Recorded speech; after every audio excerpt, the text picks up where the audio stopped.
just always try to accept and understand. This is not anything to do with sectarian belief systems.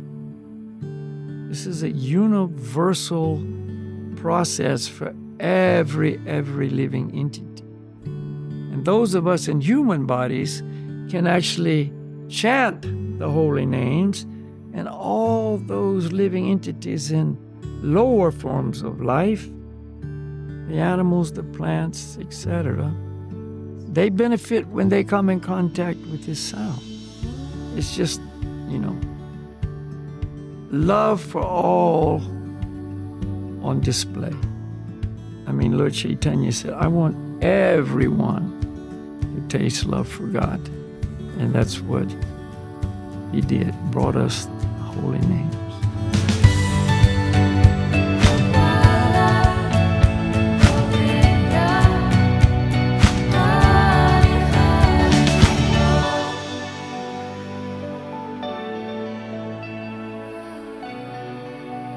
We've been speaking a little bit about Lord Chaitanya before, that's usually how, like at our classes, we mention Chaitanya every rarely now and then, not as often as I would like to. I mean, introduce people to him and his teachings, and so I was, regardless of this Christian theme that we're doing now, I've been thinking that it would be very nice to talk about Chaitanya, who he was, why he came, what was the purport of his life, why, why it is so important to know him and to follow him and to take his guidance to be successful in your spiritual life. Well, Lord Chaitanya is the most recent incarnation of the Lord who appeared on this planet. And it is quite recent, approximately 500 years ago. The exact date of his appearance was 1486. And he appeared in a small town, village in India known as Navadvip, and actually one section of Navadvip, which is known as Mayapur. And the unique thing about Lord Chaitanya's incarnation is that he did not come as the Supreme Lord. Like when Krishna himself, the Supreme Person, in his original form, appeared on this planet 5,000 years ago, he came in that original form and declared himself to be the Supreme Personality of Godhead.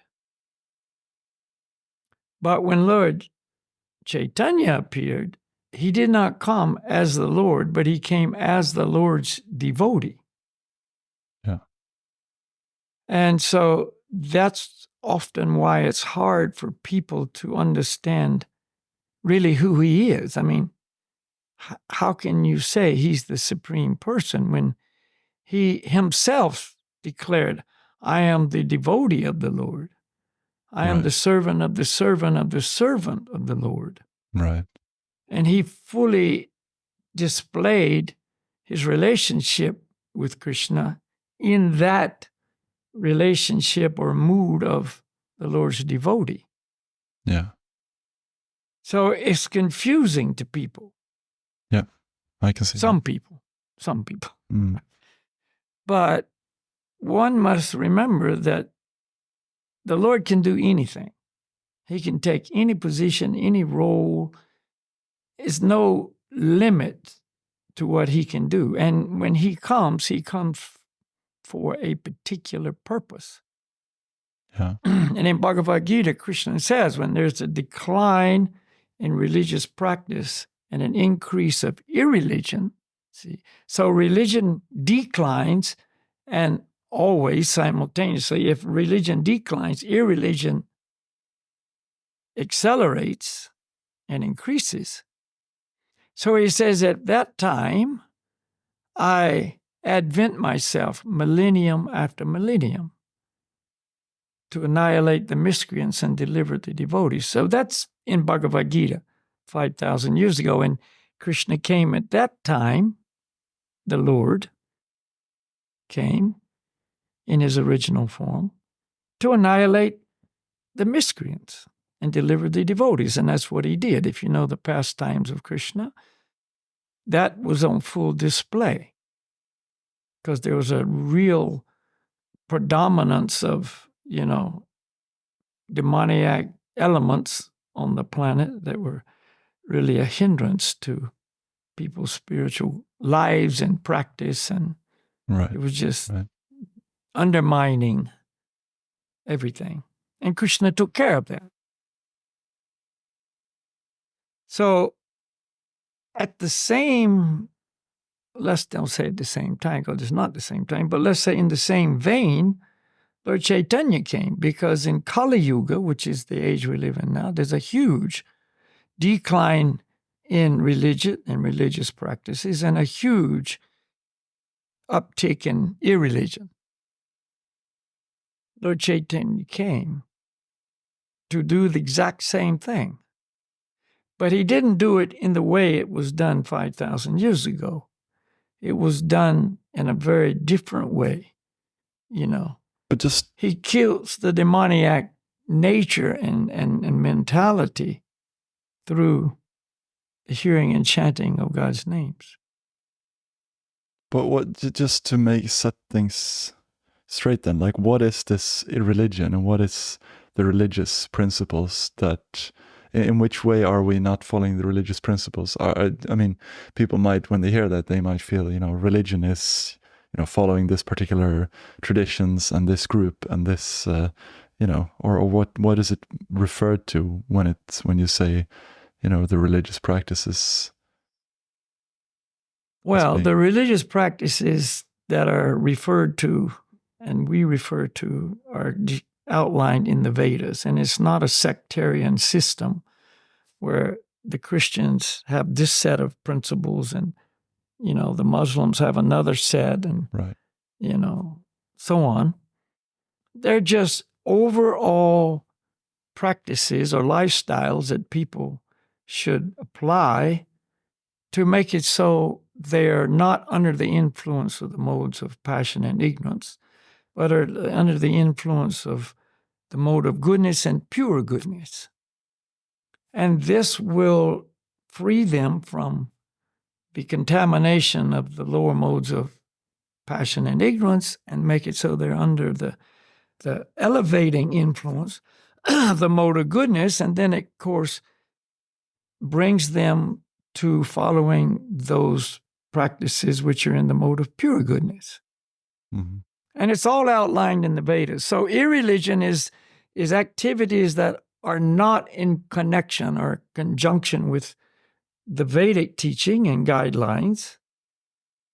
That's irreligion. It's not following that. And religion is following that. See? And so when the Vedas are not being followed or not being followed properly, just symbolically, which could also be the case, that's irreligion. Because religion means doing the will of God. Religion means following God's instructions for mankind so that the soul is becoming elevated rather than degraded in the relationship with the Lord. Yeah. So that's kind of what you could see as a universal guidelines. It's not, because it would be something different to say, someone else could say, irreligion means not following what it says in the Bible. And so it's not the same thing that you're saying, irreligion, if you're not following. What I'm trying to say is this is not sectarian guidelines or to any specific religion or denomination or group, these guidelines. Yeah, it's just like you said in the beginning, it's universal. Yeah. It's for humanity. Yeah. Mm-hmm. Yeah. And if we remember at that time of the Vedas being the predominant religion and teaching at that time, there was no Christianity. There was no Islam. There was no Judaism. There was no Buddhism. There was none of this. It was just doing the right thing or doing the wrong thing to elevate humanity, what is good for humanity or what is not good for humanity. Exactly. See? Yeah. Mm-hmm. To purify the heart, to purify the mind, rather than to contaminate and degrade the heart and the mind. That's what we're referring to when we talk about religion or irreligion. Yeah. It's nothing to do with Hinduism, because people think everything that exactly comes from the Veda, oh, that's Hindus. Yeah. Well, exactly. There was no Hindus. None of that. No. There was humanity, and there was a standard of life that was elevating, and if that was not followed, then it automatically is replaced with degrading lifestyle. Right. Just like when you take away light, darkness immediately envelops. Yeah. It's not like one or the other. It's just there's either light or there's darkness. And so that's what we're talking about. So in Kali Yuga, irreligion, meaning not following any kind of uplifting, purifying rules and regulations and lifestyle, but just doing what the mind demands and desires, what the senses demand and desire, living a sensual lifestyle, trying to find complete happiness in sensual pleasures. That's degrading. That's irreligion. So Kali Yuga is really the epitome of that irreligion. That's the time period when it's the most prominent and the most, followed and embraced and glorified. Irreligion is glorified, and so. What's like, yeah, exactly.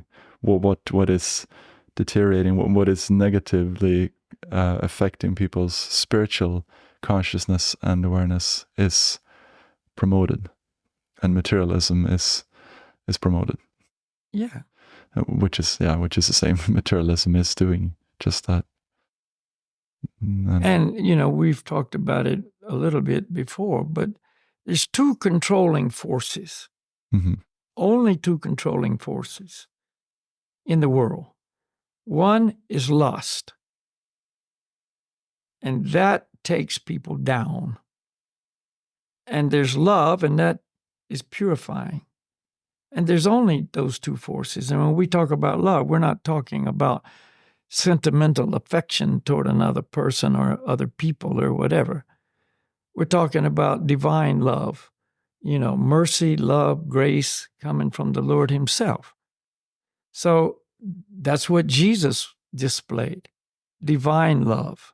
Exactly. He wasn't talking about I'm attracted to you, so therefore I love you, And so one of those two forces will control each and every person. So religion brings us more under the control of divine love and protects us from the influence of and control of lust. That's what religion does. And that's why, the instructions from the Lord coming purely through the Vedas say, don't do these things. That puts you under the control of lust. See? And it is not good for you, the spirit soul. It's not good for other people. It's not good for society in general. See?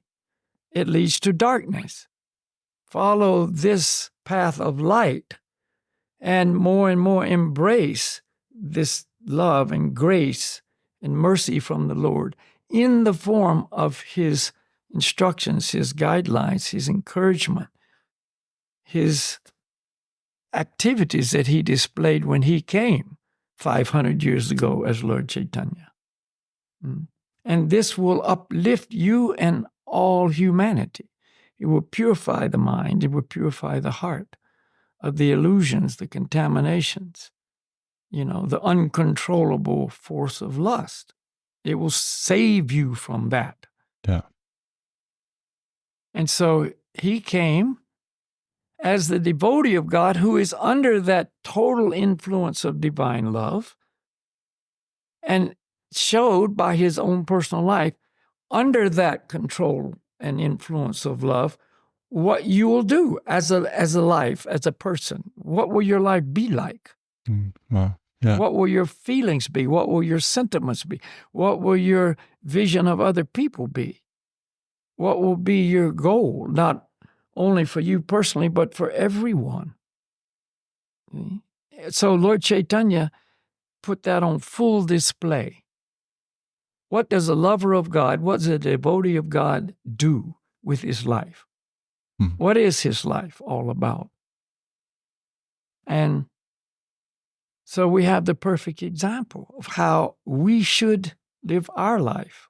So, and just to get back, just to come back to Jesus, just to kind of understand Chaitanya and understand it, how is that different from what Lord Jesus came to do, to teach us how to love God? How, which role, and how, if you put them to, like, in contrast to each other, or if you compare them to one another? Well, it was exactly the same goal, the same teaching, but Jesus came at a different time to a different audience of people.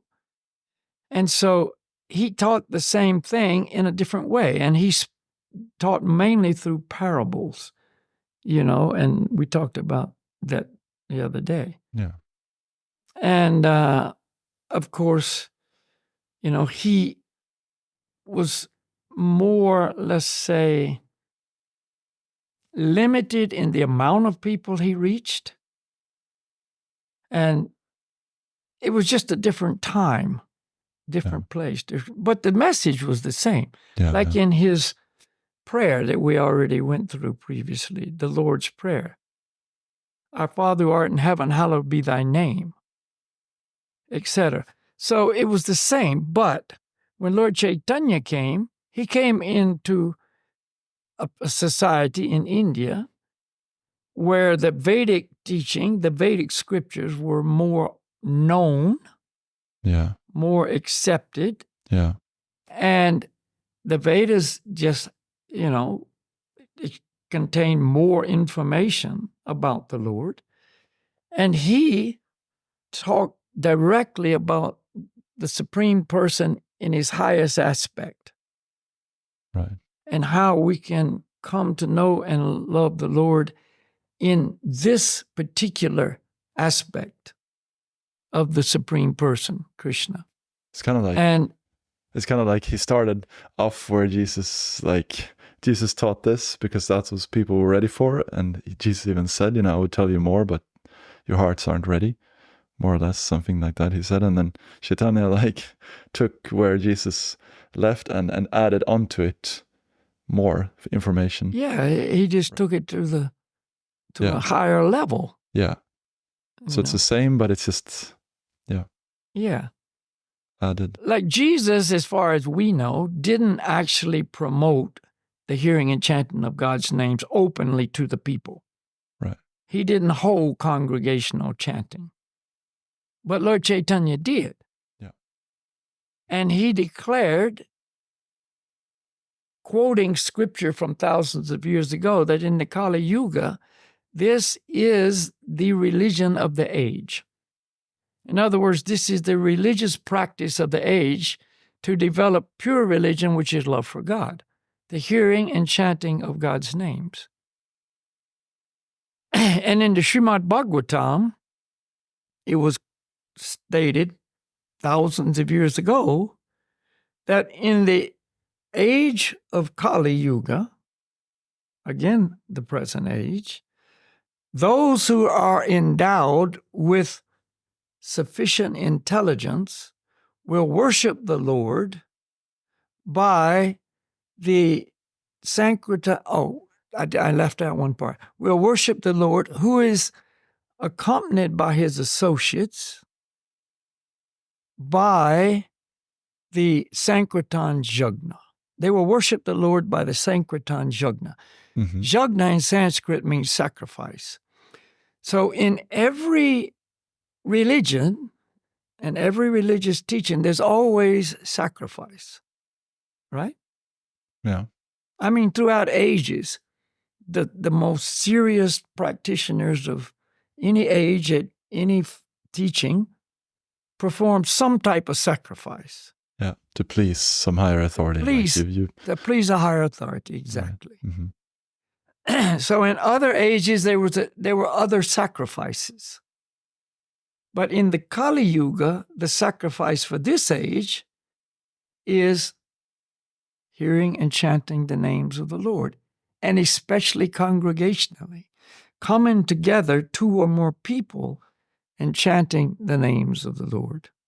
See, so that verse that I just quoted, it is in the 11th canto of the Srimad Bhagavatam. It's in the 5th chapter and text number 32. Because I just read it. That's how I was like, wow. I just recently read that, and I've heard it many, many times in different places. But this time I just made note of where was that coming from, and it's Srimad Bhagavatam, okay. Canto 11, Chapter 5, verse 32. So what is it again? Those who in the Kali Yuga, those who are endowed with sufficient intelligence will do this. Yeah, exactly. Mm-hmm. Now, one thing that's really lacking in the Kali Yuga is intelligence. And intelligence, according to the Vedas, means putting things in their proper perspective, seeing things in their proper perspective. So we have some very bright minds, intelligence, but it's not put in its proper perspective. Mm-hmm. You know, in other words, the scientists are doing amazing things with their, bright minds. But look what they're doing with these bright minds. What are they coming up with? What have they, achieved the ability to do? To manipulate nature in one way or another way, to manipulate our bodies in so many different ways. Through hormones, we can change so many things in the body, and on it goes. That comes from a certain type of intelligence, but it's contaminated intelligence. Whereas they're basically void of any real intelligence of who we are, what is the real purpose in life, what should I do with my life? Yeah. Are they teaching through their scientific fact we should come together and chant the holy names? No, they're not, because that's not the intelligence that we're referring to. That's not sufficient intelligence for a person to advance, to make spiritual progress. So Lord Chaitanya came and taught that. Now, you can say, well, maybe he didn't have this ability. The Lord himself, he has full intelligence. He's the source of intelligence. He's the source of knowledge. And all the intelligence of all these so-called intelligent scientists and everything. Yeah. So what did he do? What did he say we should do? Yeah. Hear and chant the holy names. That's the most intelligent thing a person could ever do with their life. That's smart. There's 2 categories in it. There's things that are smart and things that are dumb, or people are smart or dumb. And if you don't use your intelligence correctly, you're put in the category of dumb. I can take a gun and blow out my brains, but that's stupid intelligence. Oh, it's intelligent. I can take a gun, I can load it with these, bullets, and I can blow my brains out or somebody else's brain. That's not smart. That's dumb. But if I see intelligence, I know, no, that's not to be done. That's committing suicide, and suicide is, a great sin, and we don't have the authority to do that. This is not our bodies. This is not our position to destroy this body, which is not even mine. Everything belongs to the Lord. et cetera, et cetera. I mean, in other words, these are just, illustrating that sufficient intelligence means following the direction, the rules, the regulations, the guideline, the example of the Lord himself. And Lord Chaitanya came and put that on full display. So, Go ahead. No, it's just funny in his own life. I mean, he, up till, I can't remember how old he was, but he was the most, famous scholar in whole India, teaching. Yeah, at a very young age. Right? At a very young age. Exactly. He was defeating all the great pundits, in literary debate when he was a kid. And nobody could defeat him. See? But he didn't continue as the role of the erudite scholar. No, exactly. That's my point. See, he understood that that's not the goal. And basically, he did it just to show that all of this that was so important at that time, I mean, Navadvip at that time was a scholastic hub. It was the center of this theoretical, scholarly, erudite scholarship debate. Yeah. And that's where that was the center of this in India. And all these great scholars would come there and hold these debates, and that was like the sport of the time. Now we have all these different sports. Well, that was like a grand chess master, Yeah. It's not a physical sport. It's just sitting down and figuring it out. Yeah. Defeating your opponent with your mental abilities in chess. Mm-hmm. So it was kind of like that. They came and had these philosophical debates on a high level, all debating the different parts of the Vedic scriptures, the Sanskrit grammar, and, so on and so on. And Lord Chaitanya was the champion of all that. But of course, it was just a part of his, gradual revelation of who he was and what his mission was, to make it so people looked and listened, and he proved that, this is not the goal. No. Even people who were in that position then also could follow his example and see, hey, I can do all this. But being, especially if I'm steeped in kind of a feeling of prestige or pride that I'm so good, I'm so intelligent, and which, I mean, I've kind of tasted a small piece of as well, since I have a degree in civil engineering as well. I mean, I've been kind of, I can see that, I can understand that there's this like taste of this prideness of your intelligence of managing to figure it out and to make this really complicated model. But he showed that that's not where it's at. Yeah. And a unique thing was when he met his spiritual master, Ishwara Puri, who was in our is in our disciplic line that we always refer to, the Brahma Sampradaya. He went to him and approached him for initiation to become his disciple. And Ishwara Puri told him, okay, you're not smart enough to be a Vedic scholar. All you're capable of is chanting the holy name. This is your mantra, chant this mantra. And he was the greatest scholar. He defeated everybody, And yet, Ishwara Puri put him in his place. Oh, you're not capable of studying the Vedas. All you're qualified to do is just simply chant this mantra. And Lord Chaitanya accepted that. He didn't say, what do you know who I am?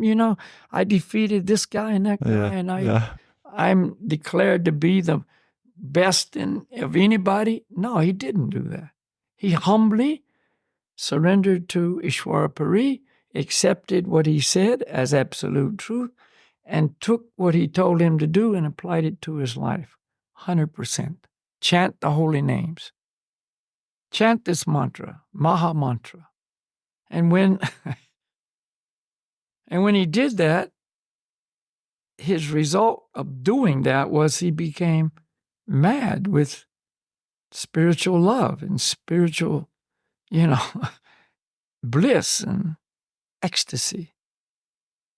And he went back to Ishwarapari and he says, I don't know what's happening, but since I chanted this mantra that you gave me, I've gone mad. And Ishwara said, yes, that's great. That's perfect. Continue. Mad in love for God. See, we don't even know what that means. Not mad like a guy who's gone crazy, but a madness induced by love, and people that have even experienced some intense lust in this world, which, we call love, they've had, a perverted, reflection of this is that I've gone mad I'm mad over you. There's even songs like I'm madly in love, and on it goes. So that's the kind of madness that Lord Chaitanya experienced, far beyond anything that we can even imagine.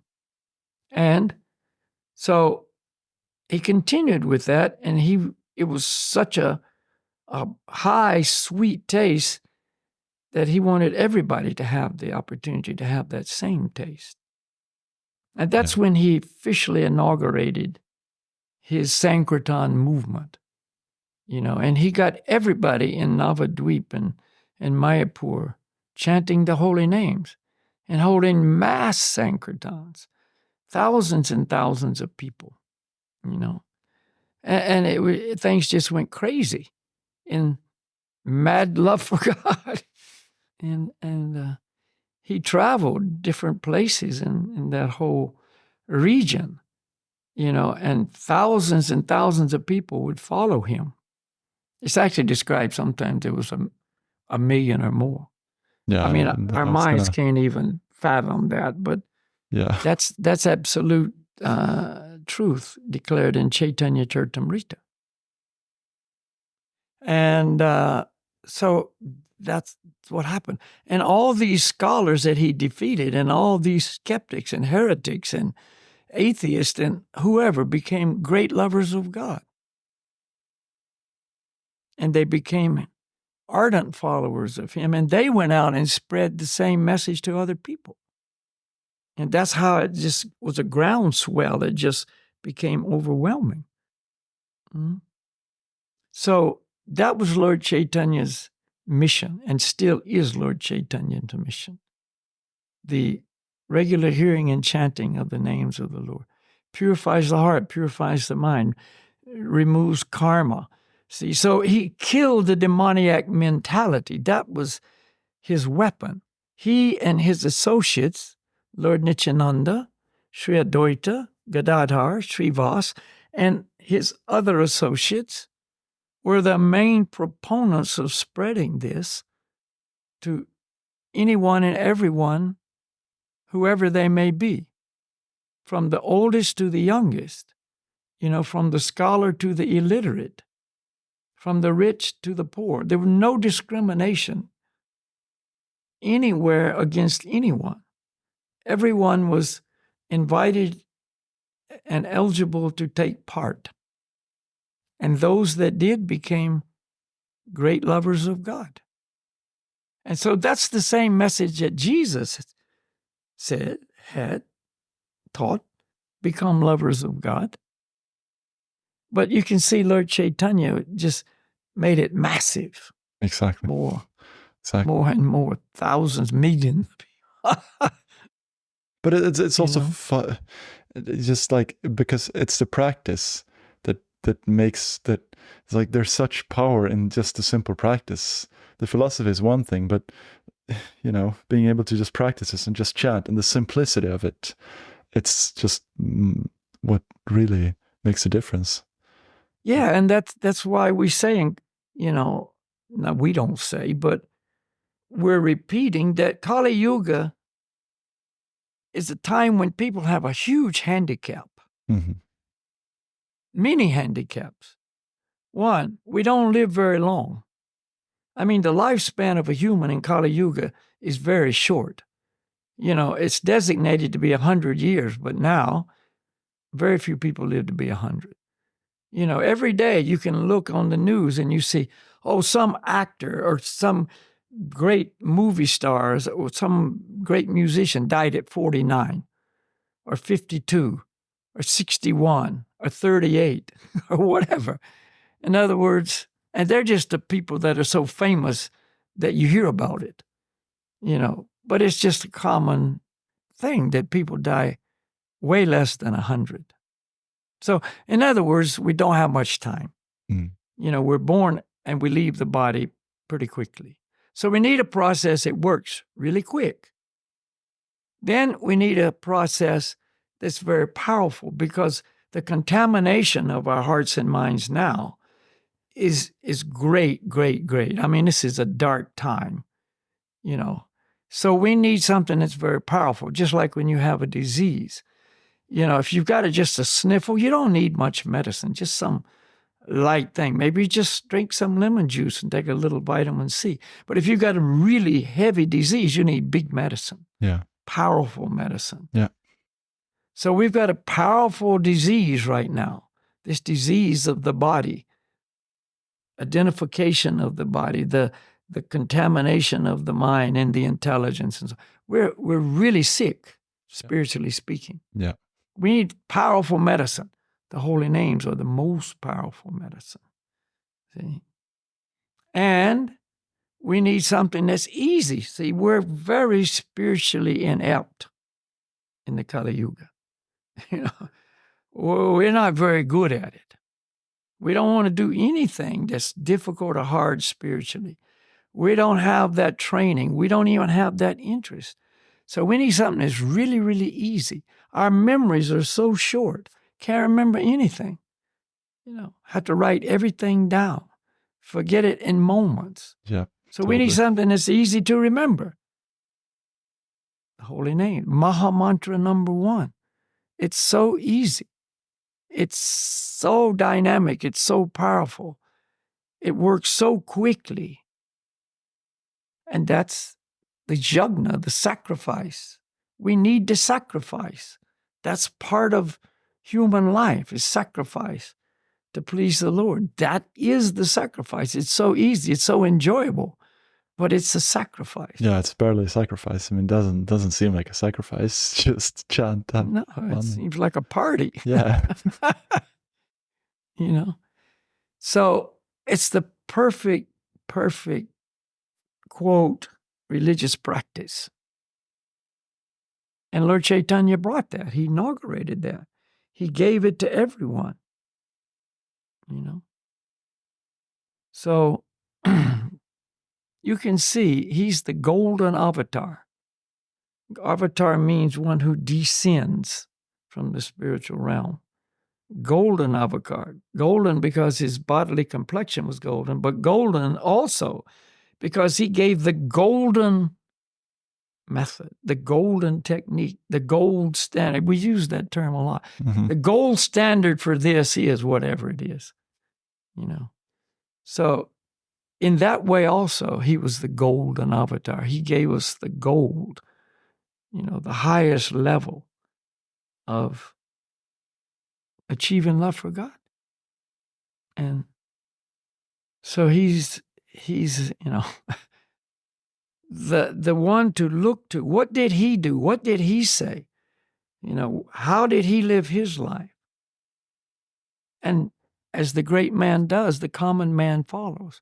So if we see Lord Chaitanya as the great man, the greatest of all, then that's who we should follow. Another way he is described as Mahaprabhu. So in Sanskrit, Maha means great. Mm-hmm. Prabhu means master. So, there's the master, and then there's the Maha Master, the great master. Mahaprabhu, Lord Chaitanya was the number one. And Lord Nityananda, he was Prabhu Nityananda. Advaita Acharya, he was Prabhu. See, they're all Prabhus, but of those and others, the many of Lord Chaitanya's followers in this supreme category, of all those personalities, only Lord Chaitanya was Mahaprabhu. Okay. And they were all servants of Lord Chaitanya. See, in their consciousness, in their relationship, in their desire, they were all servants of Lord Chaitanya. And Lord Chaitanya was serving them with love. It was all a festival of love, and it was all directed to Lord Chaitanya saying, love the Lord, serve the Lord, please the Lord, chant the Lord's names. And you'll be happy because that's your eternal constitutional position. So it wasn't only for this elite group of Prabhus, but it was for anybody and everybody. Yeah. All. And all spirit souls. And he, and just something that I thought about in terms of this, well, two things. One thing is we accept that he is an incarnation of God because it was mentioned in the Vedas where exactly he was going to be born, when, who his parents were going to be. Everything was perfectly said, and it happened as it was said in the Vedas. But he also didn't say that. A devotee of God doesn't say, I am God, just worship me, or anything like that. He because again, like you said, he showed the perfect example of what a devotee is like, what a truly spiritual person is like. He doesn't want attention for himself, or he serves someone else. He serves the Supreme. That's his position. That's the consciousness that he's in, and he doesn't like or enjoy, just like Jesus doesn't like or enjoy to be referred to as the Father himself, because that takes away the role of his Father. So similarly, Chaitanya didn't, even though he was indeed, as it's mentioned in the Vedas, in the Holy Scriptures, an incarnation of God, he didn't like to be referred to that because he was in the consciousness of serving. So, yes. And we see quite a lot of examples of people who say that they're God and just enjoy taking that position. Unfortunately, so-called spiritual teachers that are, you're not. Yes. You're not serving you're not the real servant if you're saying that, I'm God, just worship me. That's not spiritual life. That's right. Yeah. It's not what it's about. Yeah, Lord Chaitanya came in the mood of the devotee. Mm-hmm. He wasn't just that's acting it out. See, like in a theater I see or what a you mean. movie. Somebody plays the role of the villain, and somebody plays the role of the hero. And they're just acting out that role. They're not in that mood, although the more they get into that mood of that role, the better they are at it. And some actors are really good at that. They can be a real villain kind of guy if they're playing that part. But Lord Chaitanya wasn't playing some role. He was in that mood. That was him. That was his whole persona and experience. And the reason was, and we're just going to touch this, we're not going to go into detail, but Krishna could understand that his devotees had a different taste when they were serving him and loving him than he was tasting himself. In other words, he could see they enjoyed loving and serving him more than he enjoyed himself. And he's the supreme enjoyer. So he had a desire to experience that firsthand, what it was like to taste pure love for God. What does that taste like? What does that feel like? And so, therefore, the only way he could do that was to be in that mood, that whole realm of devotee of God, to get that exact taste. And that's what he did, you see. So it all coincided. He got to experience that taste of the devotee and what love for God for the devotee is actually like. What is that experience? And at the same time, spread the teachings of the hearing and chanting of the holy names, the Sankirtan movement, see, for the benefit of all living entities. Yeah. And it all was a perfect festival of love and ecstasy and enjoyment. All the things you can envision and can't envision before anything we can even envision. You know. And it's just so wonderful that here we are only 500 years later, downstream from that, receiving all of that through our perfect spiritual masters who are just bringing us that right into the everyday moment right now. Exactly. If we choose to take it, to plug in, so to speak. Yeah. You know. So the ocean of nectar is available right now. You know. The example is often used about a pipeline bringing water. So if you can see the sweetness of love for God as water flowing down through the perfect pipeline of our disciplic line of perfect mediums, masters of the Lord, it's available right now. And if you choose to go drink from that, then you will taste the sweetness of that. But if you choose not to, then you are doing something. You're making a decision that deprives you of the greatest thing you could ever experience. But if that's your choice, then, it's like drinking from a little muddy water in the desert when the oasis, of pure, perfect spring water is right there, but you just choose to drink from the mud hole. I mean, that's not intelligent, is it? You said that's not intelligent, that's stupid. But and the more you drink from that pure water, pure stream, the more you will recognize the mud water for being mud water. You will see, that doesn't really taste very well, that water over there. Like I prefer drinking from this pure stream. Yeah. And even is it not so tasty, but you begin to recognize it's poison. Yeah. Yeah. It's not only muddy funk water, it's poison. And so again, intelligence. I'm not going to drink that poison when I can drink this elixir of life. Mm-hmm.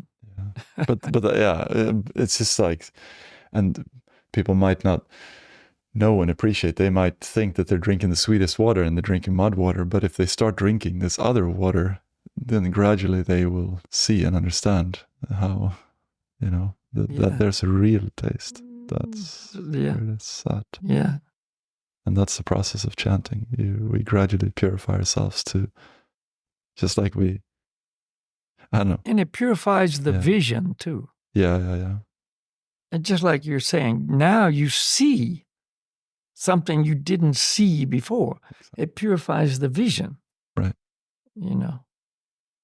So your view of life becomes quite different. Yeah. Yeah. And it's all due to the mercy of Lord Chaitanya and our spiritual masters. It's the greatest gift. So Lord Chaitanya's appearance day is, just right around the corner, March 24th. So we celebrate that, of course. It's a glorious day. Just like the appearance of Jesus, at Christmas. That's another wonderful